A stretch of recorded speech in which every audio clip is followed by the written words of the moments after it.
Assalamualaikum warahmatullahi wabarakatuh.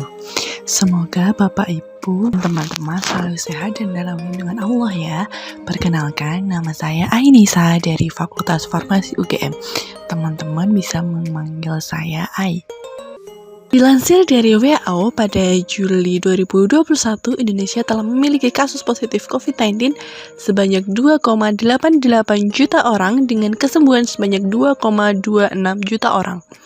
Dan banyak sekali orang meninggal dengan total 73.582 orang sejak kasus COVID pertama kali ditemukan pada April 2020 hingga saat ini. Rata-rata kasus baru sejak 16 Juli 2021 terhitung 46.413 orang dengan pertambahan kasus baru tiap harinya sebanyak 54.000. Saat ini Indonesia menempati urutan pertama kasus penambahan jumlah COVID terbanyak sejak 3 Juli 2021. Hal ini diduga karena lonjakan akibat mudik pasca Lebaran Idul Fitri dan mutasi virus Delta yang berasal dari India. Untuk mengatasi permasalahan virus COVID-19, pemerintah sudah berusaha memberikan sejumlah kebijakan terbaik, seperti PPKM di rumah saja, anjuran untuk tidak mudik, dan pemberian vaksin massal gratis kepada masyarakat, terutama lansia dan tenaga kerja yang diharuskan berurusan dengan banyak orang. Kali ini kita akan membahas alasan pemerintah memberikan keistimewaan vaksin kepada populasi khusus tersebut dan perbedaan jenis vaksin yang dibeli oleh pemerintah. Kita ketahui bahwa pemerintah telah memesan vaksin berupa Sinovac, Moderna, Pfizer atau BioNTech, Sputnik 5, AstraZeneca by Oxford, dan Novavax. Sebenarnya, apa sih perbedaan dari keenam vaksin ini? Mengapa penamaannya berbeda? Apakah perbedaannya hanya sekedar namanya saja? Atau ada perbedaan lain? Semuanya akan kita bahas dalam video kali ini. Pemerintah menyediakan program prioritas vaksin gratis yang terdiri dari 4 tahapan. Tahap pertama yang dimulai bulan Januari ditujukan kepada tenaga kesehatan, asisten tenaga kesehatan, tenaga penunjang, serta mahasiswa yang sedang menjalani pendidikan profesi kedokteran yang bekerja pada fasilitas pelayanan kesehatan. Tahap kedua yang dimulai pada 17 Februari 2021. Program vaksin tahap ini ditujukan kepada lansia, pedagang pasar, pendidik, termasuk guru dan dosen, tokoh agama dan penyuluh agama, wakil rakyat, pejabat pemerintah, ASN, petugas keamanan termasuk TNI dan Polri, petugas pariwisata, hotel dan restoran, pelayanan publik termasuk petugas damkar, BPBD, BUMN, BPJS, dan kepala perangkat desa, atlet, wartawan, dan pekerja media, pekerja, dan transportasi publik yang ada di transportasi publik. Tahap ketiga yang dimulai pada 1 Juli 2021 ditujukan kepada masyarakat rentan dari aspek geospasial, sosial, dan ekonomi. Yang terakhir, tahap keempat yang dimulai akhir trimester tahun 2021 ditujukan kepada masyarakat dan pelaku perekonomian lainnya dengan pendekatan klaster sesuai dengan ketersediaan vaksin. Alasan dilakukan prioritas vaksinasi karena seberapa intens atau seringnya mereka bertemu dengan orang banyak, sehingga kemungkinan tertular penyakit COVID-19 sangat tinggi. Selain itu, para lansia diberi prioritas dikarenakan daya tahan tubuh mereka yang lemah, sehingga jika tertular akan rentan mengalami penyakit yang lebih parah. Masyarakat yang memiliki komorbid atau penyakit yang berkaitan dengan pernafasan juga diprioritaskan karena berhubungan dengan daerah virus COVID-19 ini menginfeksi. Virus COVID-19 merupakan sebuah makhluk hidup yang dapat menginfeksi tubuh manusia. Apakah Anda pernah mengalami penyakit flu?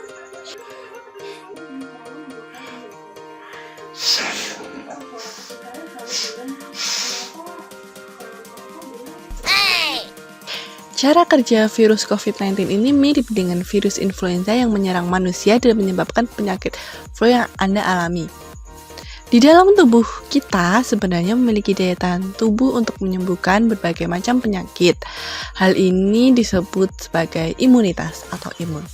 Ada 3 hal yang berperan dalam imunitas kita, yaitu pembantu imun kita sendiri, kita sebut saja SASA, sel imun kita sebut saja LALA, dan benda asing yang akan memasuki ke tubuh kita sebut saja dengan X. Dan tubuh manusia ini sebagai rumah dari SASA dan LALA. SASA memiliki teman baik bernama Caca dan perangan jahat bernama Fufu. Jika X memasuki tubuh manusia, maka SASA akan menyapanya dan mengidentifikasi sosok X tersebut. Jika mereka pernah bertemu sebelumnya, maka SASA sudah pasti tahu siapa si X ini. Jika si X ini dikenali SASA sebagai teman baik dan tidak berbahaya atau sahabatnya yang bernama Caca, maka Caca akan dipersilakan masuk ke rumahnya. Namun, jika menurut pengalaman si X ini jahat atau dikenalinya sebagai Fufu, ia akan menyerangnya hingga kalah. Jika sudah, ia akan mengirimkan pesan kepada imunitas tentang ciri-ciri dari Fufu, agar jika Fufu datang kembali, maka ia sudah bisa langsung mengalahkan Fufu. Namun, kemampuan SASA ini tidak sekuat LALA. Pada masa pertempuran dengan Fufu, tentu ia akan beradu kekuatan. Jika Fufu terlalu kuat, maka SASA akan kalah dan menyebabkan respon dalam tubuh kita, yaitu sakit.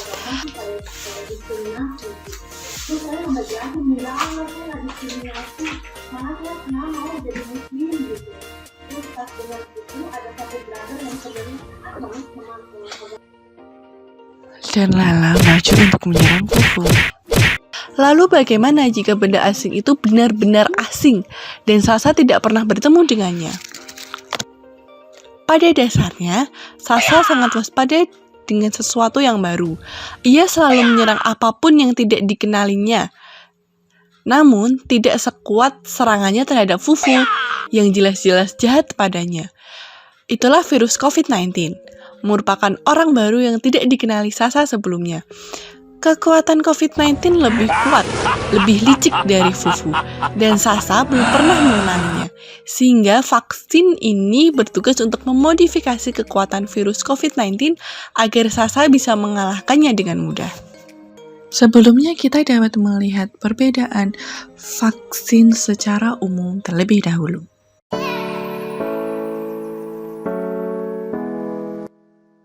Pembuatan vaksin didasarkan pada 2 jenis, yaitu pendekatan sederhana dan pendekatan modern.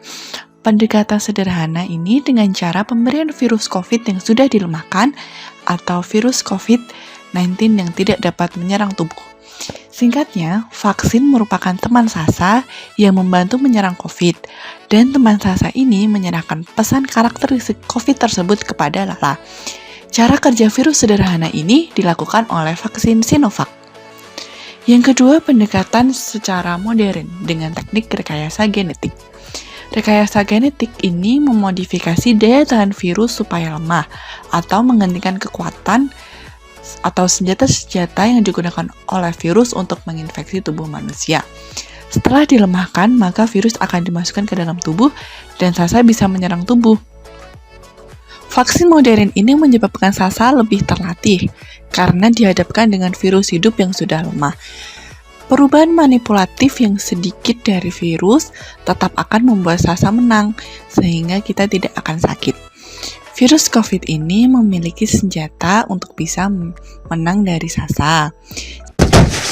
Cara kerja rekayasa genetik vaksin hidup yang dimiliki vaksin Moderna dan Pfizer ini sangat bagus. Mereka mengganti senjata COVID dengan senjata tubuh yang sudah dibajak, sehingga imunitas kita atau SASA dapat menyerangnya dengan mudah.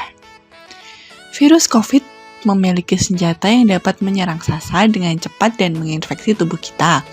Vaksin Sputnik 5, Johnson & Johnson, dan AstraZeneca merusak senjata vaksin COVID tersebut sehingga saat menyerang SASA, virus COVID tidak memiliki senjata lagi.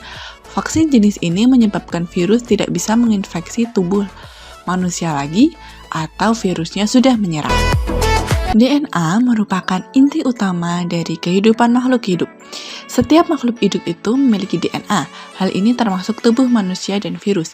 Cara kerja vaksin Novavax ini menggabungkan DNA virus dan manusia. Jika ada perubahan dari DNA sedikit pun, tubuh akan merespon dengan kuat. Atau dalam perumpamaan tadi, lalah yang langsung menyerang virus, otomatis virus COVID akan kalah dan langsung diingat tubuh kita. Pada dasarnya, vaksin memiliki tujuan yang sama, yaitu menghasilkan herd immunity atau imunitas yang dimiliki oleh mayoritas masyarakat, sehingga penyebaran virus COVID-19 ini terhenti karena semua masyarakat sudah memiliki imunitas terhadapnya. Maka dari itu, kita sebagai masyarakat tidak perlu pilih-pilih jenis vaksin yang diberikan kepada kita. Sekian pembahasan vaksin kali ini. Saya Aini Salami Salsa undur diri.